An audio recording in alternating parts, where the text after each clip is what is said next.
Hello, good morning everyone. Myself Manoj Kumar, Resonance NEET division Kota. देखो, पिछले lecture में हमने इलेक्ट्रोकेमिस्ट्री में काफ़ी कुछ पढ़ा था और जो हमने पढ़ा था वो बहुत इंपॉर्टेंट है। हमने क्या पढ़ा था? इलेक्ट्रोड पोटेंशियल, एसआरपी और एसओपी वैल्यूज पढ़ी थी। उनके ऊपर 4-5 क्वेश्चन भी ट्राई किए थे निकालने के, ठीक है, ई नोट सेल और ई सेल निकालने के लिए। चलो देखिए चलो एक बार एक्सप्लेन। ई नोट सेल है, ये स्टैंडर्ड कंडीशन पे है। कैसे निकाला था? कैथोड, ठीक है, माइनस एनोड।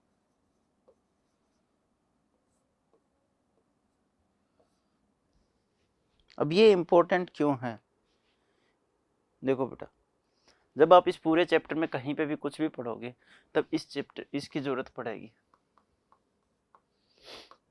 ई सेल निकालोगे तो ई नोट सेल चाहिए, गिब्स फ्री एनर्जी चाहिए तो ई नोट सेल चाहिए या ई सेल चाहिए। ऐसे ही नर्नेस्ट इक्वेशन में भी ये भाई साहब चाहिए। तो अगर इस पे कमांड अच्छी नहीं होगी तो आगे कुछ भी सही नहीं होगा, समझ नहीं आएगा।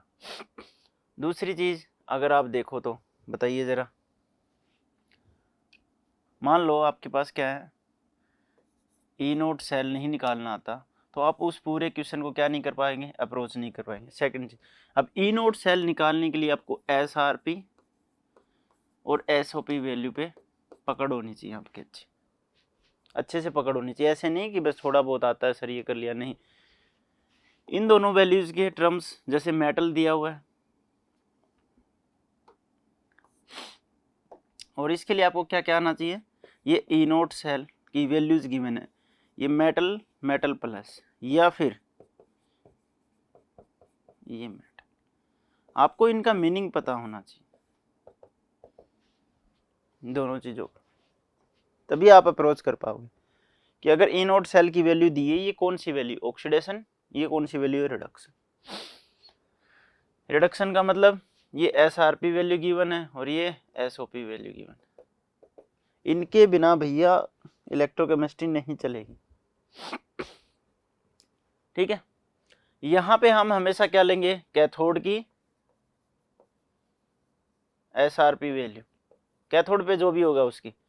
यहाँ पे जो भाई साहब एनोड पे होंगे उनकी एसआरपी वैल्यू।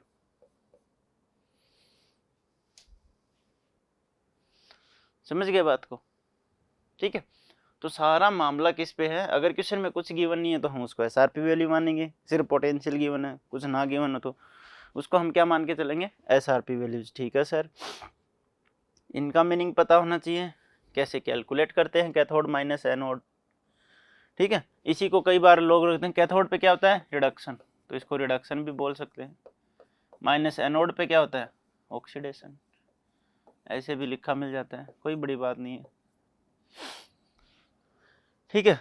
तो इन चीज़ों के ऊपर आपकी कमांड अच्छे से होनी चाहिए। एसआरपी वैल्यू क्या होती है, एसओपी वैल्यू क्या होती है, बहुत ज़रूरी है। अगर ये नहीं आएंगे तो बेटा आगे क्वेश्चन नहीं बनेंगे, चाहे कुछ भी कर लो, ठीक है। चलिए नेक्स्ट देखते हैं। तो हम बात करते हैं किसके आज,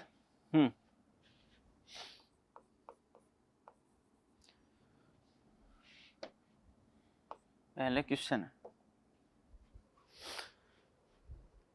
कि अभी तक जो भी हम कर रहे थे, हम क्या कर रहे थे बताओ, ई नोट सेल निकाल रहे थे, किसका,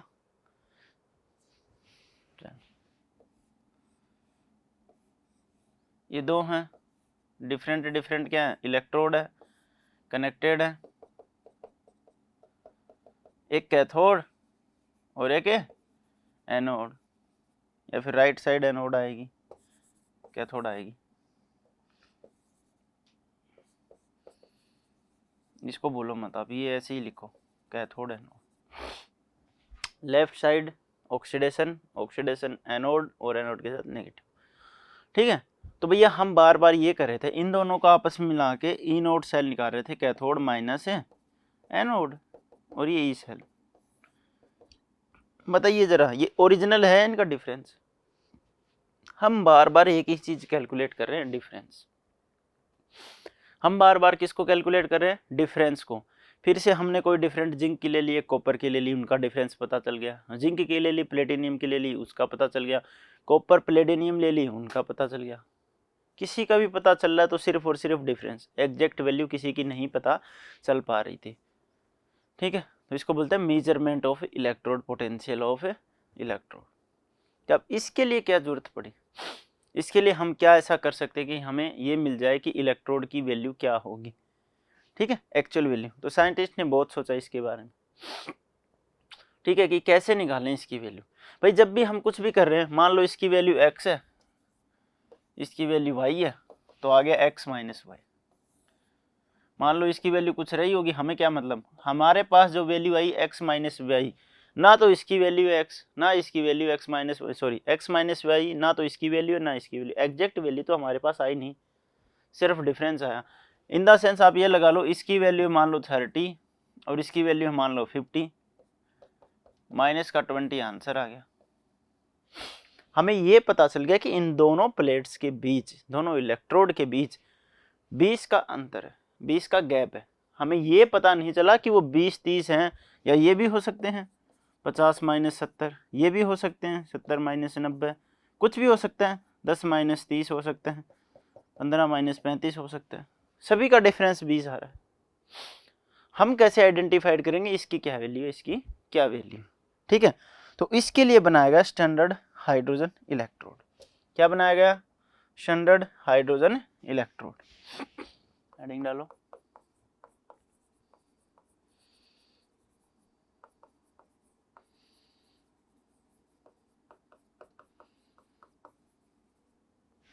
इलेक्ट्रॉन लिख दिया।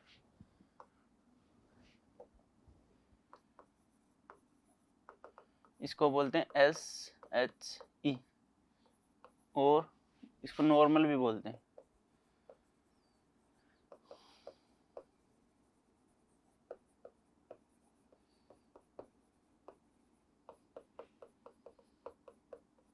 इसको या तो C या NHE दोनों ही बोलते हैं।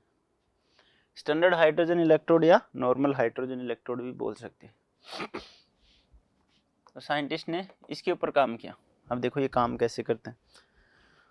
उन्होंने हाइड्रोजन गैस से एक सेल बनाया, ठीक है, और उसके E0 सेल, उसका इलेक्ट्रोड पोटेंशियल 0 कर दिया। ठीक है, तो ऐसे कैसे बनाया, क्या कुछ किया, सोचना पड़ा उनको भी। ठीक है, तो चलिए देखते हैं कैसे। अब आपको ही पता है, सबसे पहले एक कंटेनर ले लिया। जब हमारे पास सेल होता है तो कितने कंटेनर, दो, एक हाफ इधर एक हाफ इधर, एक में जिंक एक में कॉपर, या दो अलग अलग। अब हम सिर्फ एक हाइड्रोजन का बना रहे हैं तो कितना कंटेनर चाहिए, सर एक ही चाहिए। ठीक, इसके अंदर सोल्यूशन डाल दिया भाई, H प्लस एक्वस सोल्यूशन। इस सोल्यूशन की मोलरिटी बताओ। 100 कंडीशन पे लेते हैं तो 1 मोलर लेके चलेंगे। ठीक है सर,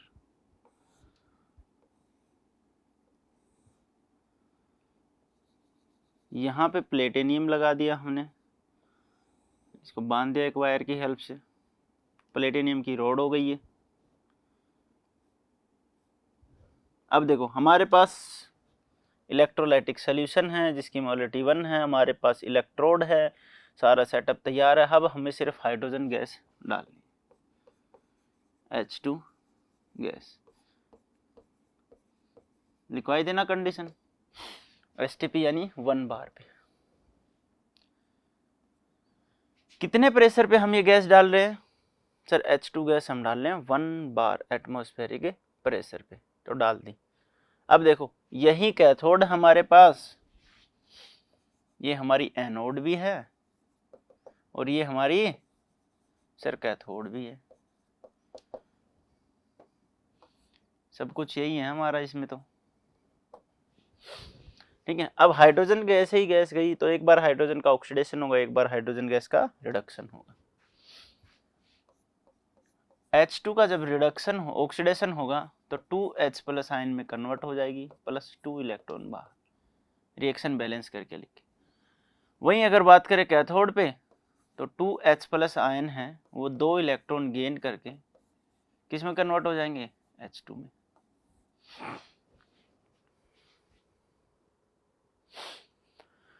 ठीक है, चलिए देखिए H2 0 पे था, ऑक्सीडेशन +1 में चला गया, ऑक्सीडेशन हुआ, 2 थे तो 2 लगा दिया आगे, तो एक हाइड्रोजन 1 इलेक्ट्रॉन देगा, 2 हाइड्रोजन 2 इलेक्ट्रॉन। यहाँ से अगर इसको ऐसा नहीं लिखना चाहो तो फिर आपको ऐसे लिखनी पड़ेगी, देखो ठीक है, एक हाइड्रोजन है, 1 इलेक्ट्रॉन गेन कर रहा है, हाफ H2 में कन्वर्ट हो गया। हाफ H2 का मतलब देखो ये कैसे, इधर इसको लिखना चाहो तो इसको भी लिख सकते हो, यहाँ पे हाफ लगा दो 1 के रेस्पेक्ट में, ये 1 इलेक्ट्रॉन, जैसे चाहो आप वैसे लिख सकते हो। अब ये फ्रैक्शनल में हम कोशिश करते हैं फ्रैक्शन में ना हो चीजें। अब देखो ये देखो, 2 हाइड्रोजन थे, हाफ से मल्टीप्लाई कर दिया, 1 हाइड्रोजन हो गया, H+ में कन्वर्ट हो गया, 1 इलेक्ट्रॉन दे दिया। 1 हाइड्रोजन था, 1 इलेक्ट्रॉन गेन किया, H2 में कन्वर्ट हो गया, हाफ H2 यानी कि 1 हाइड्रोजन। ठीक है, ऐसे लिखना चाहो ऐसे लिख सकते हो, 2 की फॉर्म में लिखना चाहो 2 की फॉर्म में लिख सकते हो, कोई गलत नहीं है। ठीक, चलिए देखते हैं। अब जब ये सब चीजें निकल रही थी तो ये इलेक्ट्रोड कौन सा, एनोड वाला, और ये इलेक्ट्रोड कौन सा, कैथोड वाला। इन दोनों की ही E0 की वैल्यू कितनी आई बेटा, 0 जब कैलकुलेट की। अगर हम इसकी नेट रिएक्शन बनाएं, चलिए बताइए नेट रिएक्शन क्या होगी, होगी क्या सर, अगर इनको आप ऐड करके देखो, देखो H2 + H+, electron electron cancel, इधर भी H+ प्लस हाफ H2, ये हाफ H2, ये हाफ H2, ये H+, ये H+, नेट रिएक्शन में कुछ शो ही नहीं होता। समझ गए बात को। तो इन दोनों ही केसेस में E इलेक्ट्रोड हो, कैथोड हो, -E एनोड हो, दोनों की वैल्यू 0 -0, इसका मतलब 0। सो ये लिखना आपको इतना, ठीक है। स्टैंडर्ड हाइड्रोजन इलेक्ट्रोड है E0 = 0, assumed to be,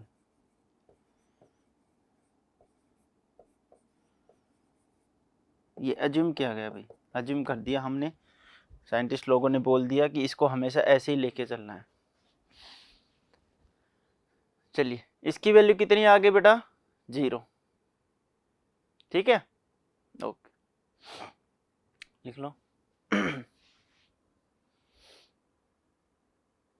ठीक है, लिख लिया, ओके। जब इसकी वैल्यू 0 आ गई तो अब इसका सर बेनिफिट क्या हुआ वो भी समझा दो। तो चलो देखते हैं बेनिफिट क्या हुआ। भाई इतनी मेहनत करी है लोगों ने तो किसी काम के लिए तो की होगी, ऐसे ही थोड़ी मेहनत करते हैं कोई। सबको क्या चाहिए बेटा, रिजल्ट तो सबको चाहिए, और अच्छा रिजल्ट चाहिए। चलिए देखते हैं, हम क्या कर रहे थे कि 2 कंटेनर ले रहे थे, 1 इलेक्ट्रोड यहाँ लगाई, 1 इलेक्ट्रोड यहाँ लगाई,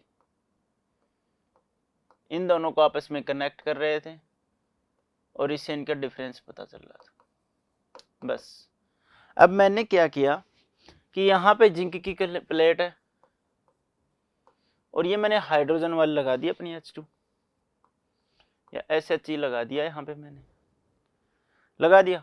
अब आप क्या करोगे, E cathode -E anode, cathode पे कौन है, मान लो ये कैथोड पे रखी हमने, तो 0 और -E है, तो जो भी वैल्यू आएगी वो किसकी आएगी बेटा, E0 सेल, और ये हमारा 0 है तो वो एग्जैक्ट वैल्यू ये E0 सेल किसके इक्वल होगा, E0 ऑफ जिंक के, होगा कि नहीं होगा, भाई E0 ऑफ Zn के इक्वल होगा कि नहीं होगा। 0 में से उसको माइनस किया, माइनस की वैल्यू आ गई, इससे कोई फर्क नहीं पड़ता, डिफरेंस बताओ, डिफरेंस आ गया ना दोनों का, बस यही। तो जब कभी भी हम किसी भी इलेक्ट्रोड को मेजर करने के लिए, इलेक्ट्रोड पोटेंशियल यूज करने के लिए उसका क्या यूज करते हैं, स्टैंडर्ड हाइड्रोजन इलेक्ट्रोड, उसके बगल में बैठा देते हैं, दोनों की रिएक्शन होती है, इस बेचारे का 0 होता है, ठीक है। तो 0 में से माइनस करो या 0 में से ऐड करो, वो वैल्यू उतनी ही आएगी, तो यानी जो वैल्यू हमारा आंसर होगा वही एग्जैक्टली उस इलेक्ट्रोड की इलेक्ट्रोड पोटेंशियल होगी। समझ आया। तो देखो बड़े काम की चीज़ है, साइंटिस्ट लोगों ने एक ऐसी चीज़ बनाई जिसकी वैल्यू 0 कर दी, तो अब उसको किसी के साथ जोड़ो चाहे घटाओ, तो जो वैल्यू आएगी वही एग्जैक्टली उस इलेक्ट्रोड की वैल्यू होगी कि नहीं होगी।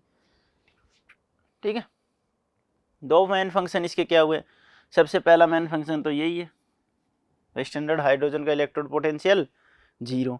सेकंड किसके काम आती है, बाकी इलेक्ट्रोड का इलेक्ट्रोड पोटेंशियल मेजर करने के काम आती है। ठीक है, तो लिख सकते हो standard hydrogen electrode is used for measuring the electrode potential of other electrode. ठीक है, standard hydrogen electrode is using for measuring the electrode potential of other electrode. ठीक है, बाकी इलेक्ट्रोड का पोटेंशियल यूज करने के लिए हम इसे यूज कर सकते हैं इजीली। चलिए नेक्स्ट, इसके बाद बारी आती है बेटा इलेक्ट्रोकेमिकल सीरीज की।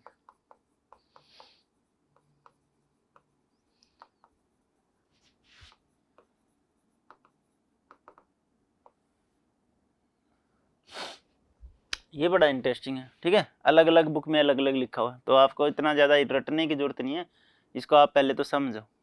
ठीक है,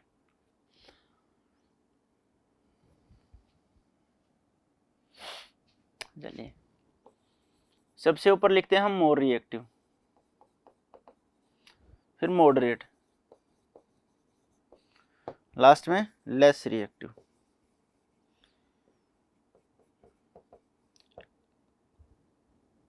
चलिए more reactive sir lithium, sodium, potassium, Ca। Moderate sir zinc, cobalt, copper, tin. Less reactive sir silver, gold, platinum. ये तो सबको ही याद है थोड़े बहुत तो।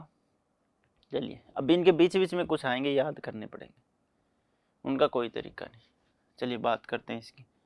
अब देखो ये इलेक्ट्रोकेमिकल सीरीज ऐसे लिखी हुई होती है और किसी किसी बुक में उल्टी भी लिखी हुई हो सकती है, कोई बड़ी बात नहीं।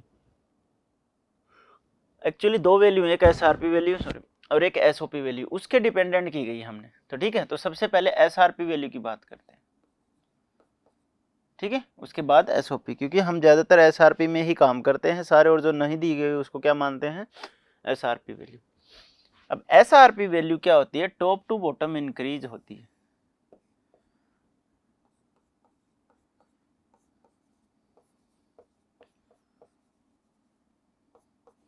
इंक्रीजेज का मतलब नीचे की तरफ ज्यादा मोर पॉजिटिव, यहां पे लेस पॉजिटिव। ब्रैकेट में लिख सकते हो, कम पॉजिटिव ही नहीं होगी तो कैसे हो सकती है, या मोर नेगेटिव। चलिए इतना भी लिख लिया सर।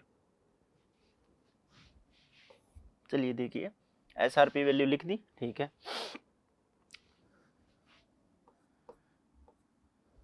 पॉजिटिव,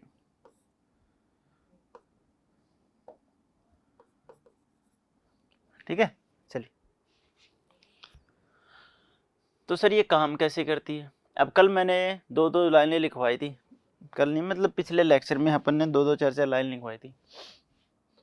जिसकी एसआरपी वैल्यू जितनी पॉजिटिव में ज़्यादा, उसका खुद का रिड्यूस होने की टेंडेंसी ज़्यादा है, यानी उसका रिडक्शन हो।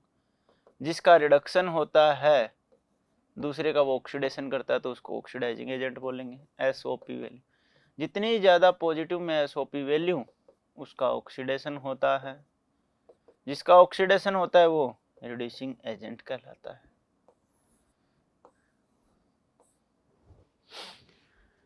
एसआरपी वैल्यू जितनी ऊपर जाएगी पॉजिटिव के अंदर, उसका रिडक्शन होगा। जिसका रिडक्शन होगा वो ऑक्सीडाइजिंग एजेंट की तरह बिहेव करेगा। एसओपी वैल्यू जिसकी पॉजिटिव में ज़्यादा होगी, उसका ऑक्सीडेशन होगा और रिड्यूसिंग एजेंट की तरह बिहेव करेगा।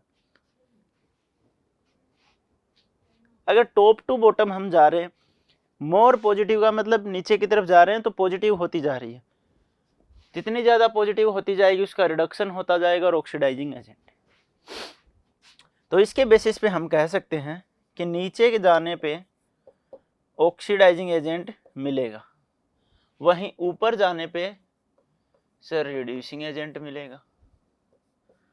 ऑक्सीडाइजिंग एजेंट का क्या होता है? रिडक्शन होता है सर खुद का। रिड्यूसिंग एजेंट का क्या होता है सर? ऑक्सीडेशन होता है खुद का। अब इसको दूसरे तरीके से याद करो, ऊपर सारे के सारे मोर रिएक्टिव मेटल है, लिथियम, सोडियम, पोटेशियम, ये फास्टली चुटकियों में क्या करते हैं? इलेक्ट्रॉन डोनेट करते हैं विद इन सेकेंड। जो इलेक्ट्रॉन डोनेट करेगा, इनकी टेंडेंसी ज्यादा होती है भाई इलेक्ट्रॉन डोनेट करने की, ताकि स्टेबल रहे।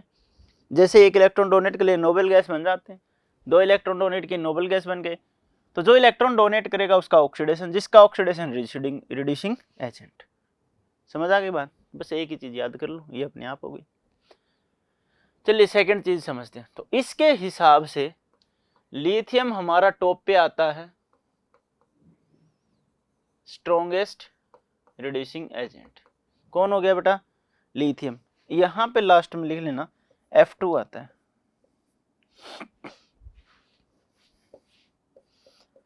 F2 हमारा क्या हो गया?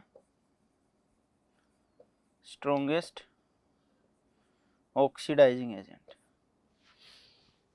बस इतना ही है इस इलेक्ट्रोकेमिस्ट्री का मतलब।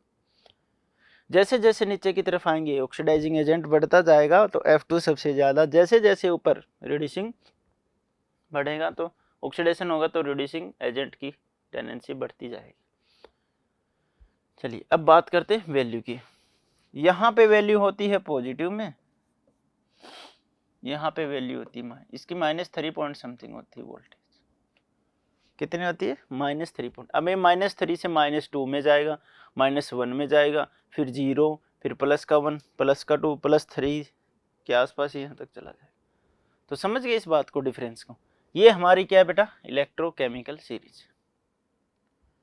अब दूसरी बात, यहाँ जो ऊपर वाला मेटल होता है वो नीचे वाले को इजीली डिस्प्लेस कर सकता है। ए high reactive metal displace low reactive metal. आपने पढ़ा होगा मेटल डिस्प्लेसमेंट में, एक रिएक्शन होती है 11th क्लास में रेडॉक्स में अगर पढ़ी हो तो, metal displacement reaction. A highly reactive metal displace a lower reactive metal. किसके बेस पे? इलेक्ट्रोकेमिकल सीरीज के बेस पे। समझ गए बात को? चलिए मैंने एक चीज लिखवाई थी, मैं आपको बताऊंगा जब इलेक्ट्रोकेमिकल सीरीज आएगी। तो मैंने क्या लिया था? 2 कंटेनर लिए थे, एक में जिंक, एक में Cu, और मैंने जिंक इधर ली थी एनोड पे और उसी का ऑक्सीडेशन करवाया था। सर क्यों? यहाँ देखो Zn ऊपर आता है, Cu नीचे आता है। जब ऊपर की तरफ जाएंगे तो ऊपर वाले का ऑक्सीडेशन, नीचे वाले की तरफ जाएंगे तो इसका रिडक्शन।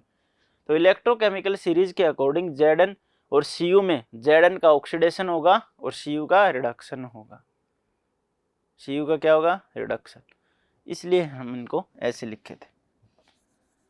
तो इलेक्ट्रोकेमिकल सीरीज एक ऐसी सीरीज जो आपको हर आंसर का जवाब देगी, आपके जितने हर क्वेश्चन का आंसर देगी आपको, अगर इलेक्ट्रोकेमिस्ट्री को ध्यान से देखोगे तो। और इसके ऊपर बहुत सारे क्वेश्चन आते हैं। बच्चे पूछते हैं सर क्वेश्चन कैसे आते हैं? क्वेश्चन कुछ भी आ गया, कोई भी मेटल दे दिए A, B, C, D, सभी की SRP वैल्यू दे दी, फिर बोल दिया क्या A B को डिस्प्लेस कर देगा, या B को C को डिस्प्लेस कर देगा, या C जो है वो A को डिस्प्लेस कर देगा, या D जो है वो B को डिस्प्लेस कर देगा। कौन सा ऑप्शन सही है? इनकी सभी की SRP वैल्यू दे दी और पूछ रहा है A B को हटा देगा, या B C को हटाएगा, या C A को हटाएगा, या D B को हटाएगा। तो आपने इन सब की वैल्यूज देखनी है। ये देखना है सबसे टॉप पे, मान लो सबसे टॉप पे A ही है तो ये तीनों को डिस्प्लेस कर सकता है, तो A B को भी कर सकता है इजीली। लेकिन B की कम है, C की ज़्यादा है, तो B C को नहीं करेगा। C की ऑब्वियस सी बात है, हमने A की ज़्यादा मानी तो C A को नहीं करेगा। फिर D की बात करें तो D की भी मान लो कम है और B की क्या है? ज़्यादा है, तो ये भी नहीं करेगा। समझ गए बात को? तो ऐसे क्वेश्चन आएंगे आपके पास। तो इलेक्ट्रोकेमिकल सीरीज एक बार फिर से देखो, और ये बहुत इंपॉर्टेंट है। SRP SOP मेटल को कैसे डिस्प्लेस कर सकता है, कौन किसको हटाएगा, किसका ऑक्सीडेशन। क्वेश्चन में दिक्कत ये आएगी, क्वेश्चन दे दिया आपको, मान लो Zn, ठीक है, कॉमा Ag दे दिया, अब आपको ये नहीं पता किस इस इक्वेशन में ऑक्सीडेशन किसका होगा, रिडक्शन किसका होगा। अरे ऑक्सीडेशन रिडक्शन तब पता होगा तभी तो कैथोड एनोड पे डिसाइड करोगे। लेकिन इस इलेक्ट्रोकेमिकल सीरीज के अकॉर्डिंग Zn ऊपर आता है तो Zn का क्या होगा, ऑक्सीडेशन, और जब रिएक्शन होगी तो इसको ऐसे लिखेंगे भाई Zn का ऑक्सीडेशन तो ऐसे ही हो सकता है सर, और Ag का क्या होगा, रिडक्शन, तो इसको हम ऐसे लिखेंगे, ये 2Ag ले लो, ये 2Ag ले लो। अब ये रिएक्शन तब तक नहीं लिख सकते जब तक आपको इलेक्ट्रोकेमिकल सीरीज ना पता हो। भाई Ag का क्यों नहीं किया, रीजन तो है ना, तो इलेक्ट्रोकेमिकल सीरीज के बेसिस पे हैं ये सारी चीजें। चलिए ठीक है, तो मैं एक बार फिर से एक्सप्लेन कर देता हूँ। वहीं अगर एसओपी की वैल्यू की बात करते हैं तो एसओपी वैल्यू में क्या हो जाता है, ऊपर पॉजिटिव, ये लिखा देखो, एसओपी वैल्यू लेके चलते तो पॉजिटिव साइड ऊपर की तरफ बढ़ेगी, तो पॉजिटिव साइड जिसकी बढ़ेगी उसका क्या होगा, ऑक्सीडेशन। तो इसमें कुछ नहीं है, ठीक है। और एसआरपी वैल्यू और एसओपी वैल्यू दोनों सेम होती हैं, बस पॉजिटिव माइनस का डिफरेंस होता है, ठीक है। यहाँ पे क्या एसओपी वैल्यू में यहाँ पे क्या जाता है, पॉजिटिव हो रही है, कैसी हो जाती है, नेगेटिव, जस्ट रिवर्स। चलिए सबसे ऊपर होते हैं बेटा मोर रिएक्टिव, फिर होते हैं मॉडरेट, और फिर होते हैं less reactive. Top to bottom अगर हम जाएंगे तो पॉजिटिव की टेंडेंसी बढ़ती जाएगी, तो टॉप पे नेगेटिव होता है और एंड दी बॉटम, बॉटम पे कौन होता है, पॉजिटिव। अगर जितने ज़्यादा एसआरपी वैल्यू पॉजिटिव हो रही है उसकी टेंडेंसी उतनी ही रिडक्शन की है, खुद के रिड्यूस होने की है। जो खुद रिड्यूस होगा दूसरे का क्या करेगा, ऑक्सीडेशन, उसको हम ऑक्सीडाइजिंग एजेंट बोलते हैं।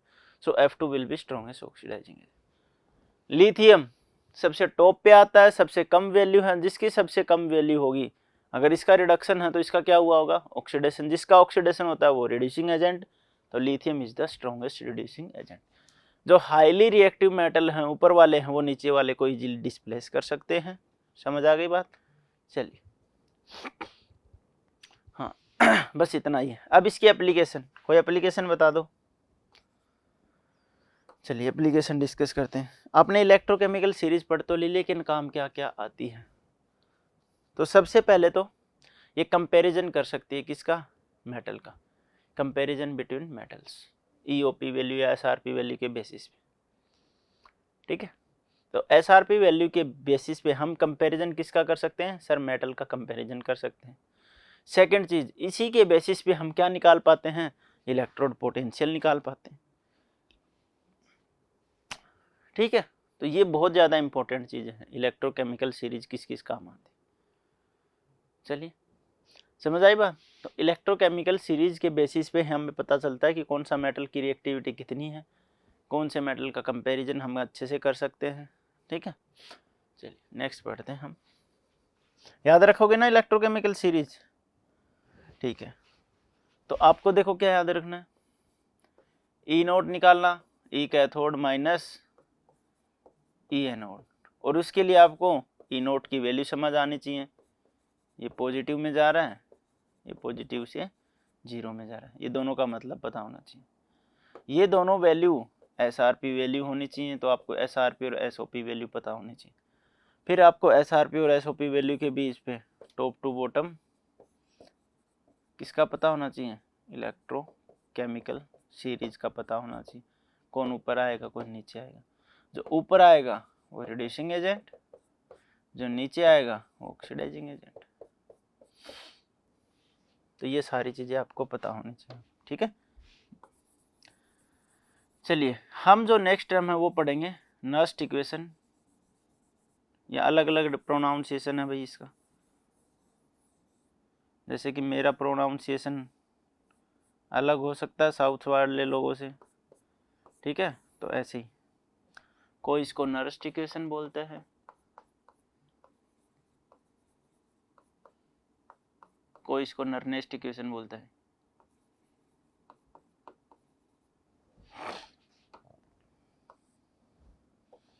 शॉर्ट फॉर्म में लिखो भाई, ठीक है। नर्नेस्ट इक्वेशन या नस्ट इक्वेशन।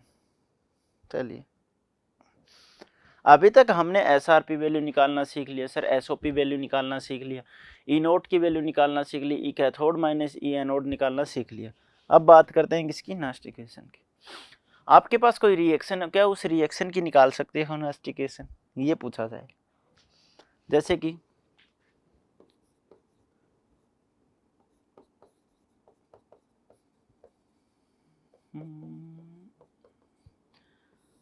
ये आपके पास रिएक्शन है, इसकी मैं पूछ लूँ नर्स्ट इक्वेशन के बेसिस पे, और नर्स्ट इक्वेशन के बेस पे हम निकालते हैं ई सेल।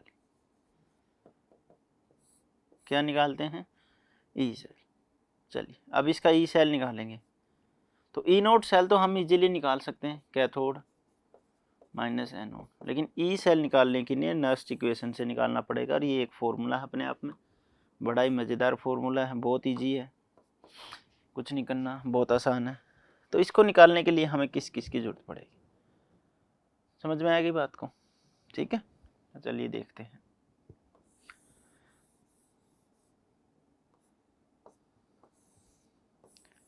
कोई रिएक्शन है, उसके लिए मान लो हमें नर्स्ट इक्वेशन निकालनी, ठीक है, तो उसके लिए हम नर्स्ट इक्वेशन कैसे लिखें? मान लो हमारे पास रिएक्शन है N1A plus N2B converted into N3C plus N4D, ठीक है जी, ठीक। अकॉर्डिंग टू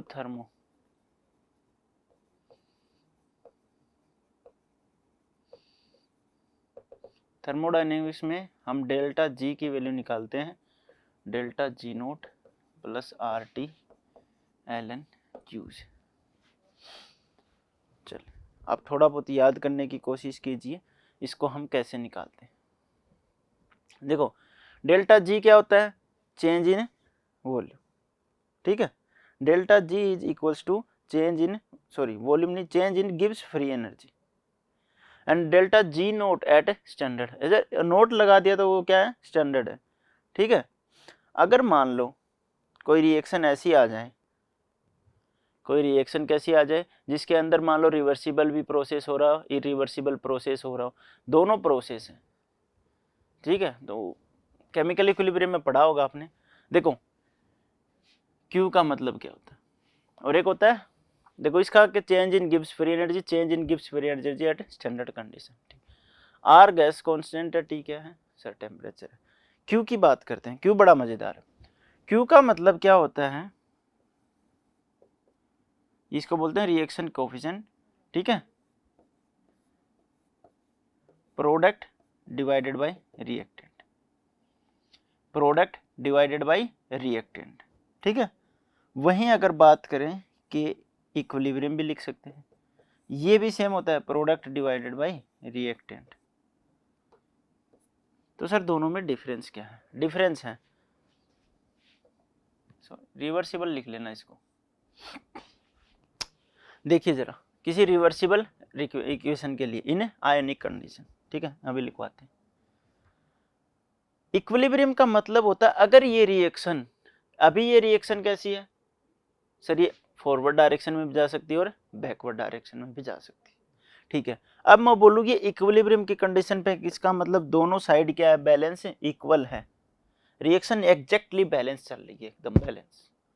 तो उस कंडीशन पे, और वो कंडीशन तो बेटा स्टार्टिंग में तो होगी नहीं, ये हमारा रिएक्टेंट था, ये प्रोडक्ट था, स्टार्टिंग में हमारा प्रोडक्ट इतना, रिएक्टेंट जीरो, प्रोडक्ट इतना, रिएक्टेंट सॉरी रिएक्टेंट इतना, प्रोडक्ट बढ़ा, फिर थोड़ा और कम हुआ, ये थोड़ा और बढ़ा, ये इतना, और अब ये भी इतना। अब ये कंडीशन इक्विलिब्रियम की है, लेकिन इससे पहले तो बहुत सारी कंडीशन हो गई, ठीक है। तो जब इक्विलिब्रियम कंडीशन यानी रिएक्टेंट और प्रोडक्ट को जब हम इक्वल अमाउंट में लेके निकालेंगे तो क्या निकलेगा? एक के इक्विलिब्रियम।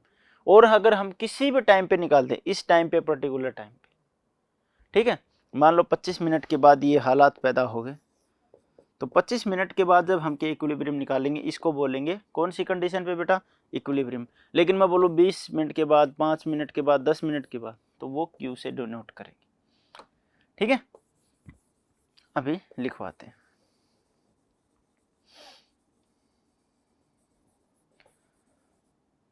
Q का मतलब क्या हो गया बेटा? किसी भी कंडीशन पे इक्विलिब्रियम, किसी भी कंडीशन पे निकाल, और के ई क्यू का मतलब एट ओनली इक्विलिब्रियम कंडीशन। तो पहले इनको लिखो, डेल्टा जी क्या होता है? Change in Gibbs free energy, ठीक है, change in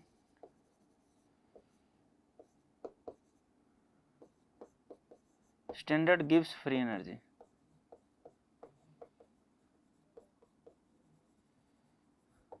R equals to gas constant, T equals to set temperature, and Q equals to reaction coefficient, QUEOINT, reaction coefficient, ठीक है। और K इक्विलिब्रियम की कंडीशन आगे आएगी तो वो आपको बाद में करवाएंगे एट इक्विलिब्रियम कंडीशन, ठीक है। 4 है रिवर्सिबल रिएक्शन,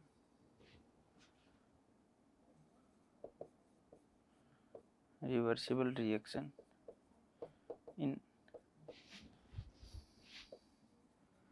आयनिक या एक्वस भी लिख सकते हैं, मीडियम या कंडीशन, मतलब रिवर्सिबल रिएक्शन है या तो आयनिक फॉर्म में भी हो सकती है या फिर एक्वस मीडियम में भी हो सकती है, ऐसी कोई बात नहीं है। उसके लिए हमने ये सारा काम धाम किया। चलिए और यहीं पे लिख लीजिए Q इक्वल्स टू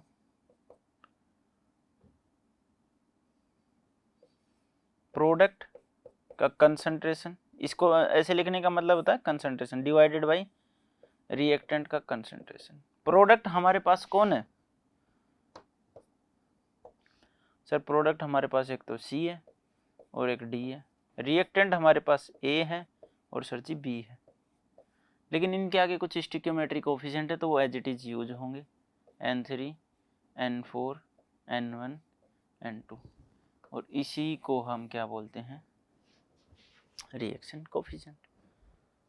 जैसे कि आप निकालते हो किसी भी टाइम पे निकालते हो तो नॉर्मल कंडीशन होती है और स्टैंडर्ड कंडीशन पे वो स्टैंडर्ड बन जाती है, उसी तरह किसी भी टाइम पे निकालोगे तो वो आपके Q निकलेगा, और अगर इक्विलिब्रियम के केस पे निकालोगे तो क्या निकलेगा? K equilibrium. तो ये हमारे पास एक चीज होती है। अब आगे बात करते हैं, इससे आगे देखते हैं। चलिए हम पढ़ दें, we know that delta G equals to minus NFE cell and delta G naught standard condition पे माइनस FE नोट सेल। हमें पता है कि G नोट किसके इक्वल होता है? NFE सेल के, और delta G naught minus NFE cell, ये गिव्स फ्री एनर्जी, ठीक है। अब इसको हम पुट कर देंगे इस इक्वेशन में, पुट दिस इन इक्वेशंस। चलिए सबसे पहले यहाँ पे पुट कीजिए, minus NFE cell equals to minus NFE naught cell plus RT ln Q। अब हम पूरी इक्वेशन को NF से डिवाइड कर दें, NFE सेल किसका? माइनस का, और माइनस से ही डिवाइड कर देते हैं, माइनस NF, जब बाद में कॉमन ले लेंगे, नहीं कुछ बच्चे कंफ्यूज हो जाएंगे। अरे भाई रुको, ठंड रखो। NF से डिवाइड कर दिया, इसको भी NF से डिवाइड कर दिया, plus RT divided by NF ln Q। Okay sir, ये आ गया हमारे पास माइनस का E cell equals to minus का E naught cell equals to plus RT divided by NF into ln Q। अगर माइनस से और मल्टीप्लाई कर दे पूरी इक्वेशन को तो ये E सेल हो जाएगा, ये भी प्लस का हो जाएगा, ये भी प्लस का हो जाएगा, ये माइनस के हो जाएंगे भाई साहब, और ln Q, इसी को हम बोलते हैं नस्ट इक्वेशन। बस, यानी हमें ई सेल की वैल्यू निकालनी है और ई नोट सेल के बेसिस पे। ई नोट सेल अभी तक आपने सीखा है, ई कैथोड माइनस ई एनोड होता है।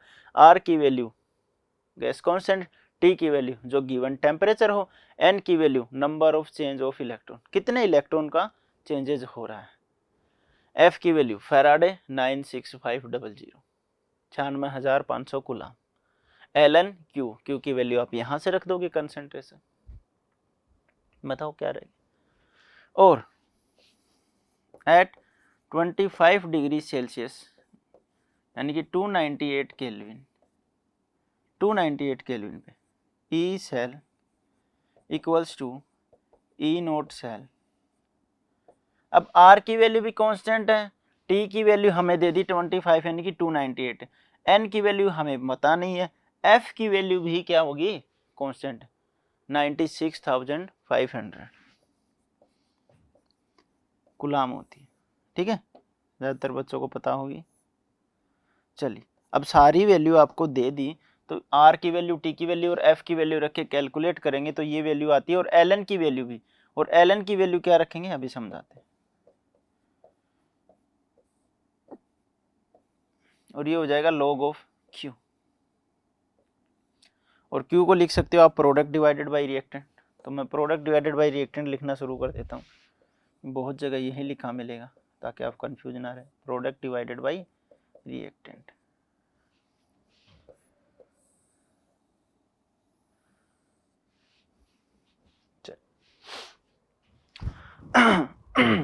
देखिए मैंने क्या करा, R की वैल्यू T किसी कंडीशन पे दिया हुआ था और F की वैल्यू भी रख दी, तो N की वैल्यू आ गई। Ln की जगह हमने क्या रख दिया, बताओ Ln क्या होता है, Ln होता है 2.303 log बेस 10। यहाँ पे जो भी वैल्यू Ln के आगे लिखोगे वो इसके आगे लिख दोगे, ये Ln की वैल्यू। तो 2.303 और रखा है यहाँ पे, सबको कैलकुलेट किया 0.0591 आएगा, समझ गए बात को, ठीक है। N value log product divided by reactant. अब बहुत जगह प्रोडक्ट डिवाइडेड बाई रिएक्टेंट लिखा रहता है, प्रोडक्ट डिवाइडेड बाई रिएक्टेंट मैंने ये लिख दिया, और ये भी लिखा रहता है तो मैंने ये भी लिख दिया अगर दो प्रोडक्ट है तो। अब ये आपको डिसाइड करना है कि किसका एक्वस सोल्यूशन है, सॉरी एक्वस सोल्यूशन नहीं, किसकी वैल्यू हम लिख के लेंगे और किसकी वैल्यू हम नहीं लिखेंगे, ठीक है। जैसे कि सपोज करो, पर वो लाइन तो लिखवा देंगे, एक बताता हूँ, ये C है, ये D है, ये A है, ये B है। मान लो यहाँ पे प्योर सॉलिड में है C, तो उसका कंसंट्रेशन हम 1 लेके चलते हैं। यहाँ पे B प्योर है तो उसका भी लेके, तो क्या बचा D डिवाइडेड बाई D। तो बहुत जगह ये मान लो ये जिंक है, ये वाला जिंक, और ये कन्वर्ट हो गया जिंक +2 में, और जिंक सॉलिड है तो सॉलिड का कंसंट्रेशन 1, तो लिखने की जरूरत नहीं होगी, Zn+2 का लिखेंगे ऊपर प्रोडक्ट का, डिवाइडेड बाई यहाँ पे कॉपर +2 था, कॉपर में चेंज हो गया, ये 1 हो गया तो बस इसका लिखना है, तो Zn+2 डिवाइडेड बाई Cu+2। तो कई जगह ये प्रोडक्ट डिवाइडेड बाई रिएक्टेंट की जगह बस डायरेक्ट ये लिखा रहता है आयनिक रूप, क्योंकि सॉलिड वाले और प्योर लिक्विड वाले की यूनिटी मान लेते हैं, कंसंट्रेशन 1 मान के लेके चलते। चलिए जी, ठीक है, तो यहाँ तक डाउट हो तो पूछ सकते हो, ये बता, तो कोई भी डाउट आने की गुंजाइश ही नहीं है बेटा, एक बार फिर से देख लो, बहुत सिंपल सी रिएक्शन है ना, कोई इतना बड़ा इश्यू है, बहुत ही आसान रिएक्शन है, कोई दिक्कत वाली बात नहीं। क्या करते हैं कि एक रिवर्सिबल रिएक्शन होती है, सभी के आगे स्टिकियो कोफिशिएंट लगा दी, स्टिकियोमेट्रिक कोफिशिएंट, ये 1 भी हो सकते हैं, 2 भी हो सकते हैं, कोई दिक्कत वाली बात नहीं है, हाफ भी हो सकते हैं। Thermodynamic delta G naught plus RT Ln Q हमने पढ़ा है, ठीक है। जब हमने ये वैल्यू वाली पढ़ी है तो डेल्टा जी होता है change in gives free energy, delta G note होता है change in standard gives free energy, R gas constant, T temperature, Q reaction coefficient होता है, ठीक है। और इसी को आगे अगर इक्विलिब्रियम पे निकालेंगे तो वो K इक्विलिब्रियम बोलते हैं उसको। Q की वैल्यू होती है product divided by reactant, concentration of product, concentration of reactant. ये सारे प्रोडक्ट हैं ऐसे लिखने, ये सारे रिएक्टेंट हैं ऐसे लिखने, N4 जो वैल्यू लिखनी है। For a reversible in ionic medium, reversible reaction ionic medium हो या ऐसा, we know that delta G की value delta G naught value रख देंगे दोनों से, NF कॉमन आएगा सभी से डिवाइड कर दिया, ये वैल्यू आ गई, फिर माइनस से मल्टीप्लाई कर दिया, ये वैल्यू आ गई, R T F और Ln की वैल्यू रख दी, तो क्वेश्चन में हो गए। सबसे ज्यादा यही फॉर्मूला यूज किया। आप देखो नीट के स्टूडेंट हो, आपको मैं R की वैल्यू दे दूं डिफरेंट, सॉरी R की वैल्यू कांस्टेंट, मैं टेम्परेचर दे दूं आपको अलग सा, मान लो 50 डिग्री सेल्सियस दे दिया, ठीक है।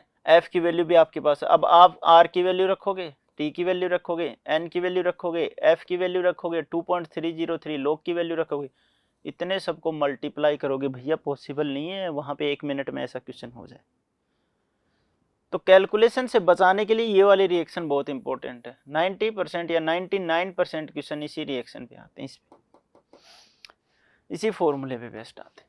क्योंकि भैया कैसे करोगे, तो मोस्ट ऑफ द टाइम देखना आपको टेम्परेचर कितना मिलेगा, 25 डिग्री सेल्सियस ही मिलेगा most of the time.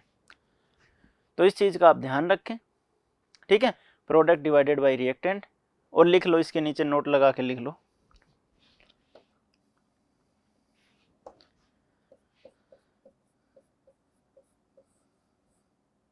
For solid and pure liquid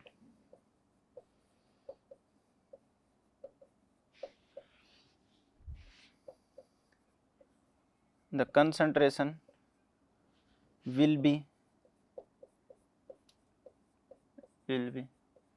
taken unity की यानी 1। अगर आपके पास कोई सॉलिड है या आपके पास कोई प्योर लिक्विड है, ठीक है, आप समझते हो, सॉलिड का तो कंसंट्रेशन क्या रहेगा 1।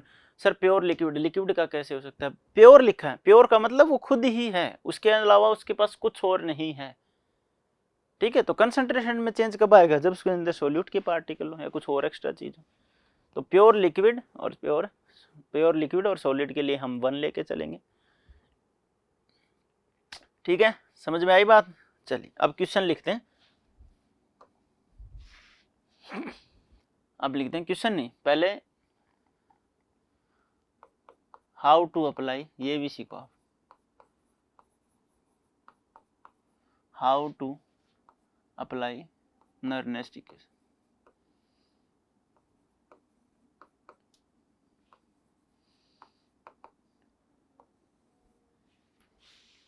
स्टेप 1, भैया स्टेप के बिना ये रिएक्शन अधूरी है। एक बार देखो टाइम जरूर लगेगा, जैसे ही आप स्टेप टू स्टेप लिखना सीख लोगे ना, फिर आपसे गलतियां नहीं होंगी, गलतियों की गुंजाइश बिल्कुल ही कम हो जाती है। तो आपके लिए स्टेप बहुत ज़्यादा इंपॉर्टेंट है, ठीक है। तो फर्स्ट स्टेप में देखो, कोई भी रिएक्शन हो, हमें कोशिश ये करनी है कि हम उसकी रिएक्शन को क्या रखें, बैलेंस रखने की कोशिश करें। तो first step is balance the net reaction, या फिर बैलेंस रिएक्शन भी लिख सकते हो। मान लो आपके पास ये सेल है +2 बेटा, ठीक है, समझ गए बात को, ठीक है। ये तो बैलेंस ही है भाई, कुछ नया लिखो।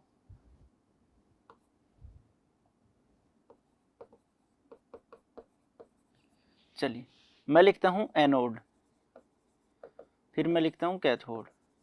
एनोड पे सर ऑक्सीडेशन का मतलब Zn+2 + 2 electron. Sir cathode reduction, 1 electron दे दिया भाई को, 1 इलेक्ट्रॉन से Ag बन गया। क्या रिएक्शन बैलेंस है, नहीं है सर, इलेक्ट्रॉन कैंसिल ही नहीं होंगे, तो इसको किससे मल्टीप्लाई करना पड़ेगा, 2 से। अब देखो Zn+2 Ag plus converted into Zn+2 + 2 Ag, now this reaction will be balance, now this reaction will be balance, ठीक है। तो हमने पहले Zn की इक्वेशन रखी, फिर इसकी इक्वेशन रखी, देखा। जब भी नेट रिएक्शन हम काउंट करते हैं, एक बात अपने दिमाग में हमेशा याद रखो, जब भी आपको नेट रिएक्शन सोल्व करनी है, आपको कभी भी रिएक्शन में क्या नहीं दिखना चाहिए, इलेक्ट्रॉन नहीं दिखना चाहिए भैया। अगर आपकी रिएक्शन में इलेक्ट्रॉन दिख गया तो समझ लो आप कुछ ना कुछ गलती कर रहे हो, ठीक है। तो यही सबसे इंपॉर्टेंट चीज है। चलिए अब आपने ये कर लिया, सेकंड स्टेप आपकी रिएक्शन बैलेंस। स्टेप नंबर 2, सबसे पहला काम ये करना है, जो स्टेप लिखवा रहा हूं उसी के अकॉर्डिंग पहले रिएक्शन ही बैलेंस करनी है। कैलकुलेट ई नोट सेल, जिसको हम बोलते हैं ई cathode minus sir E anode. Most of the time given भी हो सकता है, आपको कैलकुलेट भी करना पड़ सकता है, कोई बड़ी बात नहीं है। छोटी छोटी वैल्यू होती है, 0.71, किसी की 0.36 है, किसी की 34, माइनस या प्लस का निशान होगा, बस बहुत ही नन्ही सी कैलकुलेशन है, कोई बड़ा इश्यू नहीं है, आप ये मत सोचिए, ठीक है। ई कैथोड माइनस है, E anode. Sir E naught cell की वैल्यू भी आ गई। Step 3, calculate value of n, number of electron. इसमें कितने हैं भाई नंबर ऑफ इलेक्ट्रॉन? सर 2 हैं, तो 2 आ जाएंगे। देखो Ag एक ही इलेक्ट्रॉन दे रहा था, लेकिन हमने Ag को 2 टाइम्स कर दिया। अब ये कितने नेट इलेक्ट्रॉन का एक्सचेंज करेगा? 2 का। Zn अकेला ही 2 का करे, तो calculate value of n, net exchange of n, ठीक है। n का मतलब नंबर ऑफ इलेक्ट्रॉन। तो आपको जो नंबर ऑफ इलेक्ट्रॉन चेंज करने वो किसी एक को देख के नहीं करना बेटा, ठीक है, एक को देख के नहीं करना। आपको क्या करना है, नंबर ऑफ इलेक्ट्रॉन काउंट करने हैं टोटल नेट रिएक्शन से, ठीक है। इस नेट रिएक्शन से आपको क्या करने हैं, नंबर ऑफ इलेक्ट्रॉन काउंट करना। चलिए नेक्स्ट, लास्ट क्या बच गया भाई, राइट रिएक्शन कोफिशिएंट Q, आपने Q लिखना है, और Q क्या हो जाएगा, ये लो जी, इस रिएक्शन के लिए लिख दो, छोड़ो यार। इस रिएक्शन के लिए अंदर आपके पास क्या दिख रहा है आपको, देखो नेट रिएक्शन, ये इसी रिएक्शन के बेसिस पे हम क्या लिखेंगे, रिएक्शन कोफिशिएंट। प्रोडक्ट कौन है sir, Zn+2, sir Zn+2 and Ag, Ag के आगे 2 लिखा है, स्क्वायर कर दो। रिएक्टेंट कौन कौन है सर, Zn और Ag+, और Ag+ के ऊपर की भी क्या है, स्क्वायर, लिख दिया।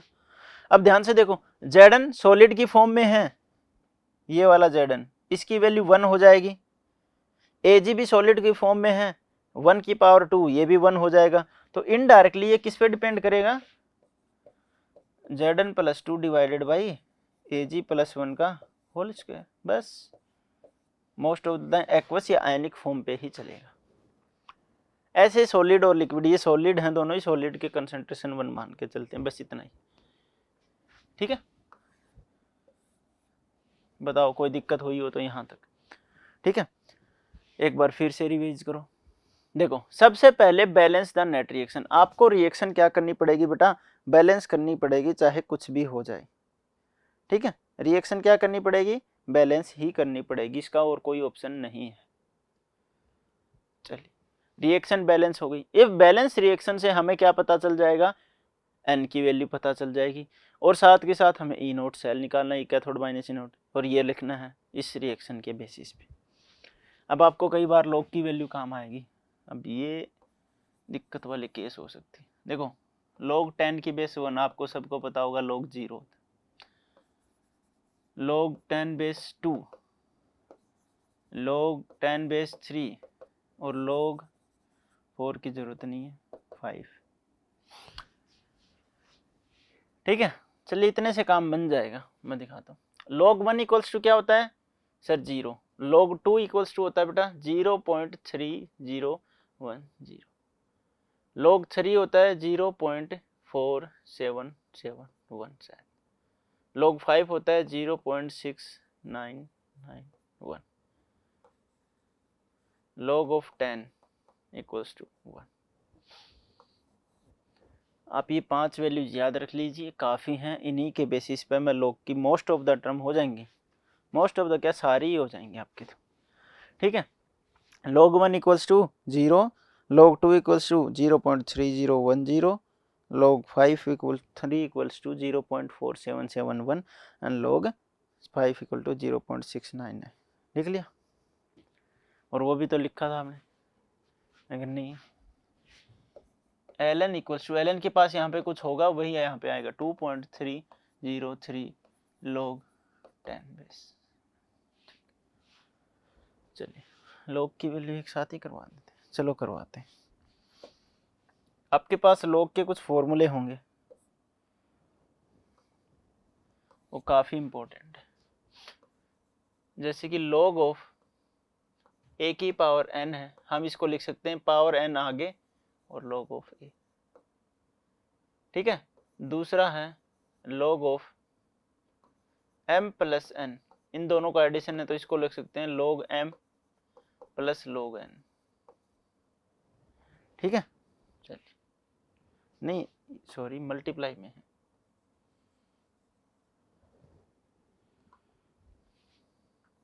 m into n।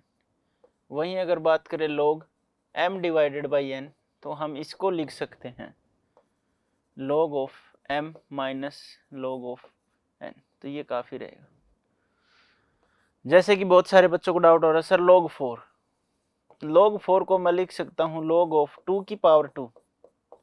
अब ये पावर 2 आगे आ जाएगी तो 2 log 2, और log 2 की वैल्यू हमें पता है। अगर मैं बोलूँगी log 17,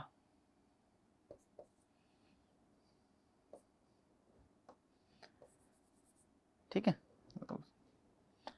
मैं बोल दूँ आपके पास log 17, log 15 लगा लो। log 15 को आप क्या लिख सकते हो, log ऑफ 5 मल्टीप्लाई 3। log 17 का तो भैया देखना पड़ेगा, ठीक है, कुछ वैल्यू ऐसी होती हैं जिनका नहीं निकलता, वो आपको नहीं मिलेंगी बेटा। चलिए, log 15 को लिख सकते हैं 5 इंटू 3, तो log of 5 plus log of 3 दोनों की वैल्यू है। तो ऐसे करके आपको कैलकुलेट करने से मोस्ट ऑफ द टाइम निकल जाएगा, मोस्ट ऑफ द टाइम, ठीक है, 99.999। और अगर जब नहीं निकलेगा, आपके पास log 17 आएगी, तो यकीन रखो भगवान का, वो आपको देगा क्वेश्चन में, ये देगा ऐसे कि आपको log 17 ये यूज करना है, दिस वैल्यू यूज करनी। देखा ना क्वेश्चन में गिवन होता है, गिवन, तो आपको गिवन देगा। ठीक है, चलिए नेक्स्ट इक्वेशन, आइडिया लग गया क्या हमारे पास नेक्स्ट इक्वेशन है। ठीक है, स्टेप टू स्टेप फॉलो करना है। चलिए नेक्स्ट क्वेश्चन ही करते हैं, एक क्वेश्चन लिखते हैं। ठीक है, okay, the question is, question तो भाई देखते हैं क्या क्वेश्चन है आपके पास।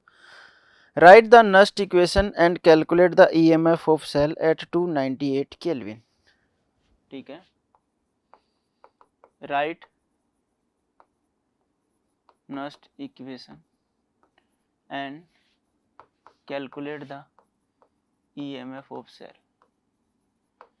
ठीक है, ई सेल निकालना है। चलिए, रिएक्शन दे रखी है आपके पास Cu plus 2, Cu converted into Cu plus 2 salt bridge, उसके बाद है Ag प्लस, ये एक्वस में है, और ये Ag, ये भी एक्वस में है। ठीक है, एक्वस मीडियम, इसका कंसंट्रेशन 0.1 मोलर, और ये दे रखा है भैया 1 इंटू 10 की पावर माइनस 4 मोलर, ये दोनों का मोलैरिटी गिवन है। उसके बाद गिवन है क्वेश्चन में डाटा ई नोट सेल दोनों वैल्यू गिवन है। Cu प्लस 2 से Cu में कन्वर्ट हो रहा है, और ये Ag प्लस से Ag में कन्वर्ट हो रहा है, दोनों वैल्यूज गिवन है। 0.34 वोल्टेज, 0.80 वोल्टेज। चलिए जी, कैलकुलेट कीजिए। ठीक है, आपके पास दे रखा है साल्ट ब्रिज, दे रखा है बना के, एक साल्ट सेल की रिप्रेजेंटेशन है, और आपको कंसंट्रेशन गिवन है, आपको ई नोट सेल वैल्यू निकालने के लिए स्टेप टू स्टेप रखते जाओ, कैलकुलेट करते जाओ। बहुत इजी रिएक्शन है, कोई दिक्कत वाली बात नहीं है। आपको पता होना चाहिए कौन एनोड है कौन कैथोड है भैया जी, बड़ी आसान सी रिएक्शन है। चलिए फटाफट सोल्व कीजिए। हो गया, चल देखते हैं। सबसे पहले हमने क्या लिखा सर जी, हम इसकी रिएक्शन लिख लेते हैं, डायरेक्ट लिख लो। Step first sir, reaction balance, very good. उसके लिए कैथोड एनोड पे रिएक्शन, ये लेफ्ट वाला हमेशा ऑक्सीडेशन मतलब एनोड पे क्या रहेगा सर, Cu था, Cu प्लस 2 में कन्वर्ट हो गया, 2 इलेक्ट्रॉन भैया ने छोड़ दिए। Ag प्लस था, 1 इलेक्ट्रॉन गेन किया, कन्वर्ट हो गया Ag में। इसको किससे मल्टीप्लाई कर दोगे सर, 2 से, ताकि रिएक्शन के इलेक्ट्रॉन क्या हो बैलेंस। तो क्या आ जाएगा, Cu plus 2Ag plus converted into Cu plus 2 plus 2Ag, ये लीजिए फर्स्ट स्टेप कंप्लीटेड। आ जाइए सेकेंड पे, E naught cell equals to E naught cathode minus E naught anode. Cathode कौन है? कैथोड है भैया एजी। तो एजी की स्टैंडर्ड रिडक्शन पोटेंशियल, क्या ये रिडक्शन पोटेंशियल है भाई? प्लस से जीरो में जा रहा है जी सर, ये रिडक्शन पोटेंशियल 0.80 माइनस, क्या ये भी रिडक्शन पोटेंशियल गिवन है एनोड की? सर एनोड के ऊपर रिडक्शन पोटेंशियल गिवन है 0.34, कितना बच गया? 6 4 3 7 1 8, 0.46 और प्लस का बच गया। ये तो बड़ी अच्छी बात है। चलो वैसे नेगेटिव का बच जाता तो भी कोई बुरी बात नहीं थी, ठीक है। 0.46 voltage. Step 3, n equals to कितने इलेक्ट्रॉन चेंजेज हो रहे हैं भाई? एक बंदा 2 इलेक्ट्रॉन दे रहा है, एक बंदा 2 इलेक्ट्रॉन को गेन कर रहा है, नेट चेंज ऑफ 2 इलेक्ट्रॉन। अब रख दो क्वेश्चन में, ठीक है। अब तो क्वेश्चन में ही रख दो रिएक्शन को। चलो फोर्थ स्टेप भी लिख लेते हैं एक बार। पहला क्वेश्चन है Q इक्वल्स टू प्रोडक्ट, किधर गया प्रोडक्ट? ये रहा, Cu plus two Ag, Ag की पावर बेटा 2 डिवाइडेड बाई 2 Ag प्लस था, जब आगे पीछे लिख देना कोई दिक्कत है, और Cu के ऊपर कुछ है नहीं। देखो बिल्कुल सही लिखा, Cu Ag के स्टिकियोमेट्री कोएफिशिएंट ऊपर चला जाएगा, फिर ये Ag प्लस लिखा, इसका स्टिकियो कोएफिशिएंट ऊपर चला गया, और Cu किस में बेटा? सॉलिड फॉर्म में। ये Ag किस में है? सॉलिड फॉर्म में। तो ये दोनों तो हट जाएंगे, 1 की पावर 2 हो चाहे 1 की पावर 1 हो। Cu plus 2 divided by Ag plus का स्क्वायर, यही तो बनेगा। Cu प्लस 2 के कंसेंट्रेशन देखो कितना दे रखा है, वो रखा क्वेश्चन में 0.1 डिवाइडेड बाई 10 की पावर माइनस 4, और इसका क्या करना आपने? स्क्वायर। सारी वैल्यू रख दी। नेक्स्ट इक्वेशन विल भी डायरेक्ट लिख देता हूँ भाई, नहीं आएगा नहीं तो। ई नोट सेल की वैल्यू सर 0.46। अरे भैया कंडीशन नहीं दी ना, तो नहीं दी तो कंडीशन हमें 25 डिग्री सेल्सियस ही मान के चलनी। Minus of 0.0591 divided by n की value 2 log of 0.1 divided by 10 की पावर माइनस 4 का स्क्वायर। देखिए जी कितना आसान क्वेश्चन बन गया, ठीक है। चलिए sir 0.46 minus 0.0591 divided by 2 into log of 0.1, ठीक है। इसी को मैं क्या लिख सकता हूँ? 1 डिवाइडेड बाई यानी 10 की पावर माइनस 1 भी लिख सकता हूँ। नीचे हो जाएगी 10 की पावर माइनस 1, स्क्वायर करोगे तो 10 की पावर माइनस 8। अगर 10 की पावर माइनस 8 को मैं ऊपर लेके जाऊं तो 10 की पावर प्लस 8 होगा कि नहीं होगा? 10 की पावर प्लस 8 है, 10 की पावर माइनस 1 है, 10 की पावर कितना बचेगा? प्लस 7। 0.46 इसको 2 से डिवाइड कर लो, 6 ही मान लेते यार, इससे बेटर। इसको अप्रोक्सीमेट 0.6 मान लो, मान सकते हो, ऐसी कोई बात नहीं है, ठीक है। और नहीं मानो तो मैं लिख देता हूँ एग्जैक्ट वैल्यू 0 2 दूनी 4 1 9 18 10, ठीक है। और log ऑफ 10 की पावर 7। देखो ये ऊपर जाएगा बेटा, आपको याद रखना, जब ऊपर जाएगा ये एक पावर कैंसिल होगी, नीचे 10 की पावर माइनस 7 जब ऊपर जाएगी तो 10 की पावर प्लस 7। 0.46 माइनस 0.0295, 7 आगे आ जाएगा इंटू 7, और log 10 मल्टीप्लाई में सारी चीजें। log 10 क्या होता है सर? log 10 equals to 1। ये लो जी, हो गया क्वेश्चन सोल्व। 0.46 माइनस 7 से मल्टीप्लाई करो, 7 पंजे 35, 3 66, 6 7 2 14 26, 1 2 3 4 1 2 3 4, ये लो जी, ये आ गया 0.2065, 0.20 ही मान लेते, इससे बेटर। इसको हटा दो दो वैल्यूज को, अगर हटाना चाहो तो, नहीं रखना चाहो तो भैया रख लो। 5 रख लेते हैं, 3, ठीक है, एंड 5 एंड 2, ये वैल्यू आ गई। देखते हैं 5 10 6 3 और 1 10, 5 और 1 6 2, हाँ ये वाली वैल्यू आ गई 0.2535, ठीक है 0.25। चल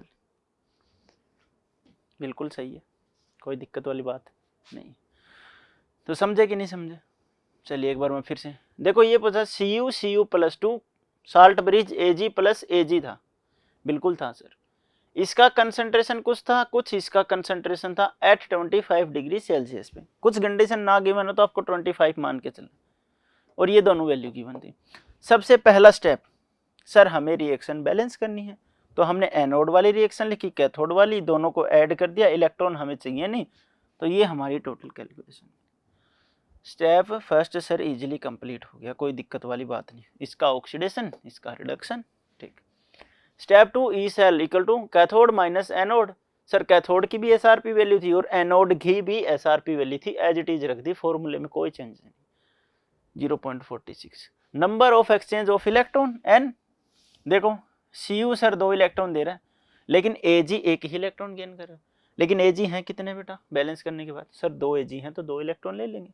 किसी ने 2 इलेक्ट्रॉन दिए, किसी ने 2 इलेक्ट्रॉन ले लिए, 4 तो नहीं हुए ना भाई, 2 दिए 2 ही ले लिए। इन द सेंस मैं आपको 100 रुपये दूं, वो 100 रुपये आप ले लो, तो 200 का एक्सचेंज थोड़ी हुआ, 100 का ही तो एक्सचेंज हुआ। मैंने 100 रुपये दिए, आपने ले लिए, 2 इलेक्ट्रॉन का एक्सचेंज। क्यों लिखोगे? Product divided by reactant. जो सॉलिड होते हैं उनको आपने 1 मान लिया, तो +1 वाली बच गए। इनका कंसंट्रेशन 0.1 10⁻⁻⁴ गिवन था, और -4 के वाले के ऊपर स्टिकियोमेट्रिक कोएफिशिएंट की वजह से स्क्वायर आ जाएगा। सारी वैल्यू हमने पुट कर दी, 0.46 पुट कर दिया, n की वैल्यू 2 पुट कर दी, log ऑफ दिस लिख दिया, q की वैल्यू हमने निकाल ली। अब स्क्वायर करेंगे तो -8 हो जाएगा, 10⁻⁻1.01 को मैं लिख सकता हूँ 10⁻⁻1। 0.1 ऐसे होता है, पॉइंट हटाओगे तो नीचे क्या आएगी 10, तो 1/10 हो गया, और 10 को जब ऊपर लेके जाओगे तो 10⁻⁻1। समझे? जी सर बिल्कुल समझे, ओके, अच्छी बात है। नेक्स्ट, अब हम इसको क्या लेके जाएंगे ऊपर, तो 10⁻⁻7 है, ऊपर लेके गए 10⁻+1। अब मैंने अभी लिखवाया था, क्या लिखवाया था कि log x की पावर a हो, तो उसको हम क्या लिख सकते हैं sir, a into log x। तो मैंने यहाँ पे लिख दिया, 7 आगे चला गया, ये रहा a, और log 10, और log 10 कितना होता है सर 1 होता है, तो 1 लिख दिया। समझ गए बात को? अब इसको मल्टीप्लाई कर दिया और 0.46 से माइनस कर दिया, ये आपकी नेक्स्ट इक्वेशन हो गई। बड़ी आसान है, ऐसी कोई खास बात है नहीं।